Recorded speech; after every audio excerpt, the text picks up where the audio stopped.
आज छत्तीसगढ़ के प्लेयर भी मेरे पास है, बंगाल का प्लेयर भी मेरे पास है, आसाम का प्लेयर भी मेरे पास है, यूपी का प्लेयर भी मेरे पास है, पंजाब का प्लेयर भी मेरे पास है, राजस्थान का फिजियो मेरे पास है, मेरे पास कर्नाटका का प्लेयर है, केरला का प्लेयर है, तमिलनाडु का प्लेयर है, तेलंगाना का प्लेयर है।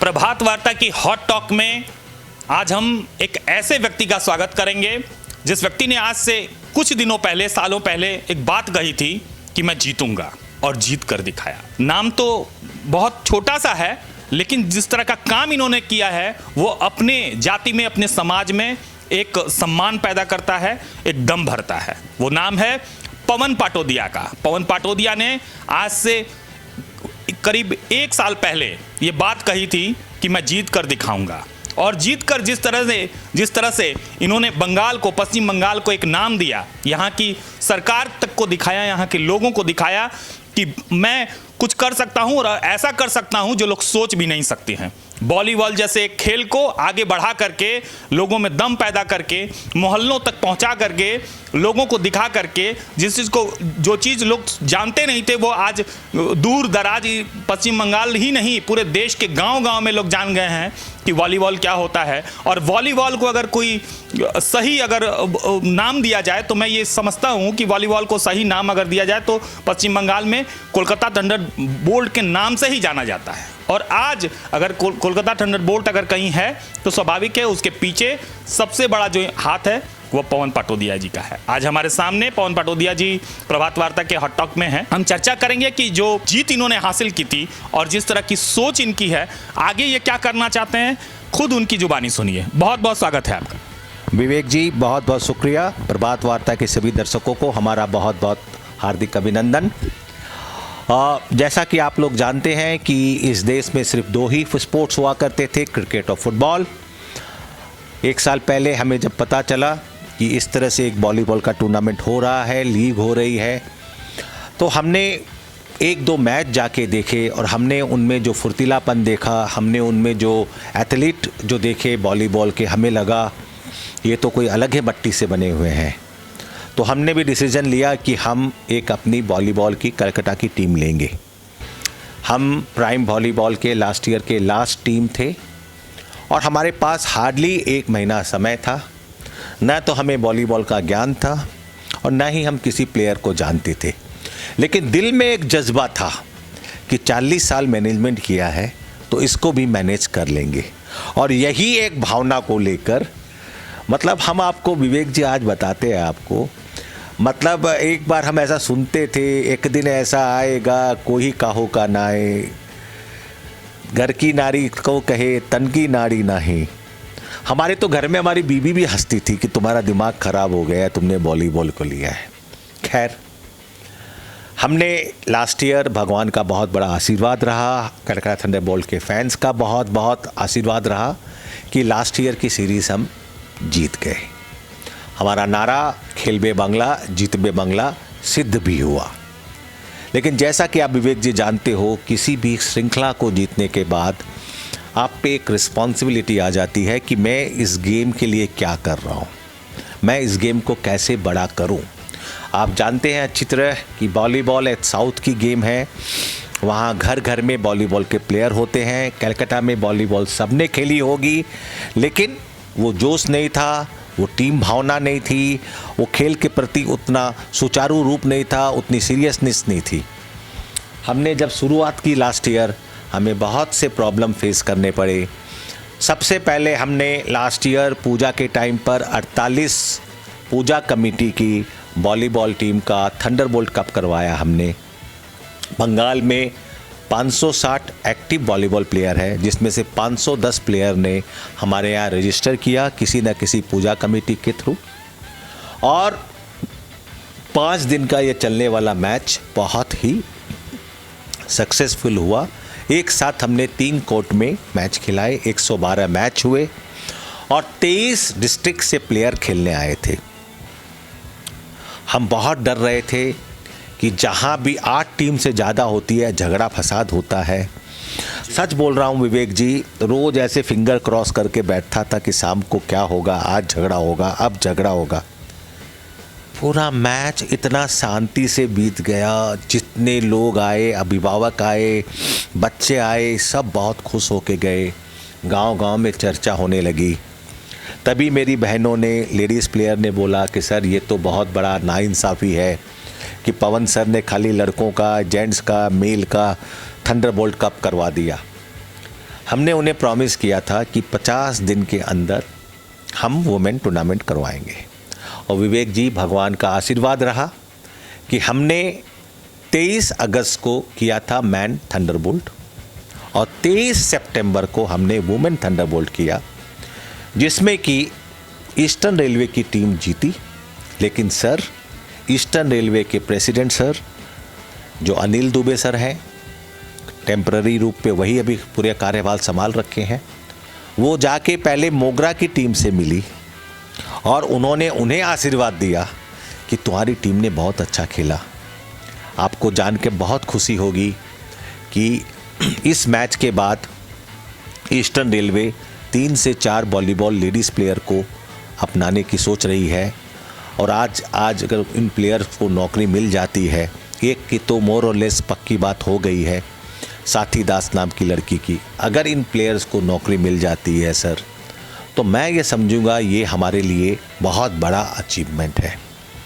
इसके बाद हमने ग्रास रूट प्रोग्राम चालू किया। हमने पहला कैंप किया पुरुलिया में, बहुत ही सक्सेसफुल हुआ। उस सक्सेस को आप ऐसे नाप सकते हो कि वहाँ का एक प्लेयर जो कि वॉलीबॉल हमारे थंडरबोल्ट कैंप में ट्रेनिंग लेके आया था, आज बंगाल के लिए खेल रहा है। दूसरा कैंप हमने किया सर कलिम्पोंग में। इस सर्दी के मौसम में आप सोचिए 18 तारीख से लेकर 18, 19, 20, 21, 22 तारीख तक हमने किया था कलिम्पोंग में कैंप। 14 से 18 तारीख तक हमने कैंप किया था कलिम्पोंग में। और वो कैंप इतना सर फेमस हुआ, वहाँ के लोकल एमएलए, लोकल डीएम, वो सभी आके वहाँ पर मैच देखते थे। पूरा गांव आके मैच देखता था। ऐसे लग रहा था कोई त्यौहार चल रहा है, कोई मेला लगा हुआ है। काफ़ी अच्छा लगा। हमने फिर 5 दिन का कैंप किया तेलिनीपाड़ा में, 28 से लेकर 21 से लेकर 25 तारीख तक। कल 25 तारीख थी, कल मैं वहाँ गया था। वहाँ पर सर 8 साल, 7 साल, 6 साल के बच्चे भी वॉलीबॉल खेलने आए थे। हम नॉर्मली बच्चों को ट्रेनिंग देते नहीं हैं 13 साल के नीचे, बट इन बच्चों की जिद के लिए हमने एक स्पेशल छोटी मिनी वॉलीबॉल बनवाई है जो 2 दिन में आ जाएगी और इन बच्चों को हम करेंगे। कल वहाँ कैंप में सर 60 से ऊपर बच्चे थे। और बड़ी बात ये है सर, 60 बच्चों के अलावा उनके सारे पेरेंट्स इन वॉलीबॉल कैंप में, लेडीज़ जेंट्स सब होते हैं सर। मेरे साथ कलकत्ता से कमर अली सर जुड़े हुए हैं, मेरे साथ गोविंदा सर जुड़े हुए हैं, मेरे साथ प्रसन्नजीत सर जुड़े हुए हैं, जो कि इन्हें आधी रात को भी मैं फ़ोन करता हूँ, ये तैयार रहते हैं सर। अगले 1.5 महीने के अंदर सर 13 कैंप और होंगे। और ये ऐसे ऐसे दूर दिलाक इलाके में होते हैं जहाँ लोग खबर लेने भी नहीं पहुँचते सर। और वहाँ के लोगों का जोश, वहाँ के लोगों का मतलब समर्थन हमें इतना टच कर जाता है कि हमें इच्छा करती है कि हम और करें। हमारा आज एक ही मकसद है, पाड़ार, मेरा बंगाली थोड़ा ख़राब है, पाड़ार वॉलीबॉल, माने प्रत्येक मोहल्ले में, प्रत्येक सोसाइटी में वॉलीबॉल होना चाहिए। सर, मैंने हो सकता है आज वॉलीबॉल उतना ज़्यादा इलाकों में नहीं पहुंचाई हो जितना मेरा इरादा था, लेकिन जिस तरह से अब ये काम रोटेशन में आ गया है, मैं आशा करता हूँ अगले 1 साल में मैं कम से कम बंगाल, आसाम, उसके 7 स्टेट्स, इधर बिहार, झारखंड, उड़ीसा और सिक्किम और छत्तीसगढ़, इन राज्यों में मैं वॉलीबॉल को गांव-गांव पहुंचाऊंगा, जहाँ पर कि लोग कपड़े की वॉलीबॉल से वॉलीबॉल खेलते हैं, जहाँ पे संसाधन नहीं है। और मुझे आज इन बच्चों को वॉलीबॉल खिला के बहुत बहुत बहुत आनंद प्राप्त होता है विवेक जी, मैं आपको शब्दों में बोल नहीं सकता। लेकिन आज मुझे लगता है कि जितनी मेरी उन्नति 40 साल में करके मुझे खुशी नहीं हुई, उतना आज जब इन बच्चों के साथ में मिक्स होता हूँ तो जो खुशी होती है उसकी संभावना हो नहीं सकती। एक सबसे बड़ी बात कि जब देश में इतने खेल हैं तो वॉलीबॉल ही क्यों? सर देखिए, देश में ऐसा है कि जितने भी खेल हैं, कबड्डी आगे बढ़ ही रहा है, अब खो खो भी आगे बढ़ रहा है, हैंडबॉल की भी टीम आ रही है, और बास्केटबॉल को थोड़ा टाइम लगेगा। हॉकी का पहले चल ही रहा था, कबड्डी चल ही रहा था। सर देखिए, अभी नरेंद्र मोदी सर ने जो खेलो इंडिया अभियान लिया है, इस अभियान में सभी खेलों को प्रोत्साहन मिलेगा, सभी खेलों को सपोर्ट मिलेगा। और सर देखिए, किसी भी खेल को आप लेके चले, अगर आप मेरी भावना से अगर पूछें, कल ही एक इंटरव्यू था सर जिसमें जॉय भट्टाचार्य जी, अस्वल राय और जडेजा जी, अजय क्या नाम उनका, जडेजा जी का क्या नाम पूरा, जो पुराने प्लेयर थे, अजय जडेजा, वो टीवी पर कल आ रहे थे और उन्होंने कहा कि यार मैं तुम्हारे गेम देख रहा था, हम लोग बास्केटबॉल में तो जॉर्डन जो है वो 8.5 फुट की बास्केट में 1 बार 2 बार 3 बार हैंग कर जाते ऊपर जाके, लेकिन बार बार को नहीं करते। हमारे यहाँ सर बच्चे एक बॉल को मारते हैं तो 3 बार जंप करते हैं। तो मैंने जैसा आपको बिगनिंग में कहा था इंटरव्यू के, जब मैंने इस गेम को देखा तो मुझे ऐसा लगा, दिल से लगा कि they are the best athlete in any other sports. और इन इस एथलीट को अगर एक प्लेटफॉर्म मिल जाए कॉर्पोरेट लेवल पे, तो ये बहुत बड़ा बन सकता है सर। आज वॉलीबॉल, आपके दर्शकों को मैं बता दूं, दुनिया में सबसे ज़्यादा सेकंड मोस्ट पॉपुलर गेम है आफ्टर फुटबॉल, और इंडिया में ये 3rd है सर। लेकिन आप सड़क पे छोड़िए विवेक जी, मैं अगर आपसे भी पूछूं कि विवेक जी 4 वॉलीबॉल प्लेयर के नाम बताइए, शायद आप ना बता सके, लेकिन मैं आपको बोलूं 40 क्रिकेट प्लेयर के नाम बताइए, आप खटखट बता दोगे। तो सर ऐसा है कि हर चीज़ का एक समय आता है।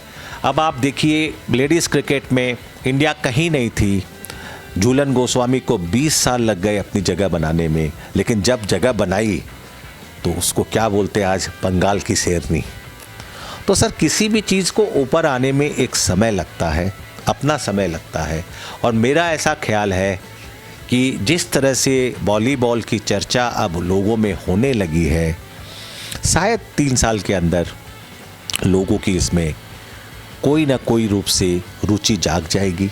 और एक बार रुचि जाग गई सर, लास्ट ईयर हमारे गेम को 133 मिलियन लोगों ने देखा सर, फर्स्ट सीजन में 13.3 करोड़ लोगों ने देखा।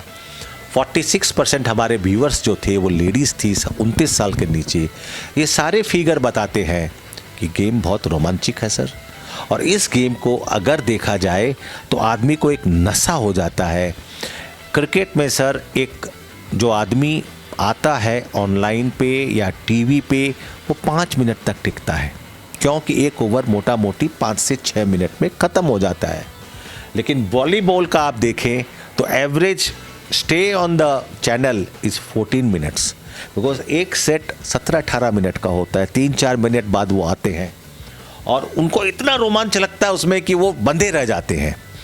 तो मुझे तो पूरा विश्वास है विवेक जी कि इस देश में वॉलीबॉल का बहुत बढ़िया फ्यूचर है। और मैं तो ये भी कहता हूँ अगले 7 साल इस देश में स्पोर्ट्स का बहुत बड़ा फ्यूचर है। The business of sports is going to rule this country. और आज के टाइम पे बच्चे कोई भी गेम खेले, स्वस्थ रहें, तभी तो आगे बढ़ेगा भारत। हमारी पॉपुलेशन 29 साल की मीन एज है। अगर ये बच्चे सर दिन भर काम करेंगे, वर्क फ्रॉम होम करेंगे, सर इम्पॉसिबल है। आज वॉलीबॉल को आप देखिए सर, सबसे कम रिसोर्सफुल गेम है। इसमें क्या चाहिए सर, एक वॉलीबॉल चाहिए, एक स्ट्रिंग चाहिए, एक नेट चाहिए जिसको स्ट्रिंग बोलते हैं। अब आप बोलोगे सर फुटबॉल में तो खाली फुटबॉल चाहिए, बिल्कुल सही है सर, फुटबॉल में सिर्फ फुटबॉल चाहिए, लेकिन फुटबॉल का स्टेडियम इतना बड़ा होता है, उसके लिए जो रिसोर्सेज चाहिए वो पॉसिबल नहीं है। लेकिन वॉलीबॉल का कोर्ट तो सिर्फ 26.5 बाई 53 होता है, जो कि हर मोहल्ले में निकाल सकते हैं हम, हर गली में निकाल सकते हैं, हर सोसाइटी में निकाल सकते हैं।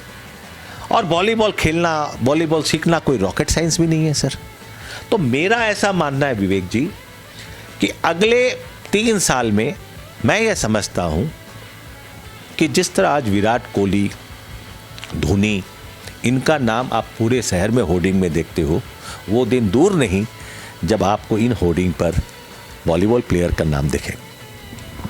बहुत सुंदर तरीके से ये बात आपने कही। एक आखिरी जो सवाल है ये जानना चाहते हैं कि आने वाले दिनों में फिर उसी तरह का कंपटीशन है, उसी तरह का जो रोमांचक जो है मैच है वॉलीबॉल का, तो क्या क्या इसकी तैयारियां हैं और कहां कहां ये मैच होगा? सर देखिए, ऐसा है, प्राइम वॉली लीग का जो सीज़न होता है वो फरवरी मार्च में होता है, फरवरी के महीने में होता है। इस साल भी ये 4 फरवरी से है। हमारे पास कलकत्ता में फर्स्ट चॉइस थी, चूँकि हम लास्ट ईयर चैम्पियन थे, कि इसको हम कलकत्ता कर सकें। लेकिन हमें लगा कि कलकत्ता में हमें 1 साल की मेहनत करने की और ज़रूरत है, क्योंकि यहाँ का इंडोर स्टेडियम काफ़ी बड़ा है और वो अगर खाली खाली दिखे तो सही नहीं लगता है। तो इस बार जो स्पोर्ट्स है ये 3 जगह हो रहा है। इसमें 10 मैचेस हो रहे हैं बेंगलुरु में, 10 मैचेस हो रहे हैं हैदराबाद में और 11 मैचेस सेमीफाइनल और फाइनल मिला के होंगे कोची में सर। अगर आप ध्यान से देखो तो पूरा का पूरा साउथ में हो रहा है सर, क्योंकि वहाँ पर लोग उतने ही क्रेज़ी है वॉलीबॉल के लिए जितने बंगाल में लोग फुटबॉल के लिए। नंबर 1। नंबर 2 सर, शायद आपको ज्ञान होगा, 12-13 अक्टूबर को कलकत्ता में इसका IPL के जैसे ही ऑक्शन हुआ था। और आपने मुझे सेकंड क्वेश्चन पूछा था कि ये खेल कहाँ कहाँ हो रहे हैं और आपकी कैसी तैयारियां हैं। हमारी जो लास्ट ईयर की टीम थी, जो विनिंग टीम थी, हमने उनमें से 3 प्लेयर तो रिटेन कर लिए थे। IPL जैसे हमें भी 3 प्लेयर रिटेन करना अलाउ होता है और 2 फॉरेन प्लेयर होते हैं हर टीम में। कुछ संजोग ऐसा रहा कि बाकी के 3 प्लेयर जो हमारे लास्ट ईयर विनिंग स्क्वाड के पार्ट थे वो हमने ऑक्शन में उठा लिए। तो हमारी स्क्वाड पूरी रेडी है सर। और इस बार हमने एक काम और भी किया है विवेक जी, हमने पूरी इंडिया के 14 स्टेट से प्लेयर उठाए हैं, या फिर कोच उठाया है, या फिर फिजियो उठाया है, या फिर असिस्टेंट कोच उठाया है।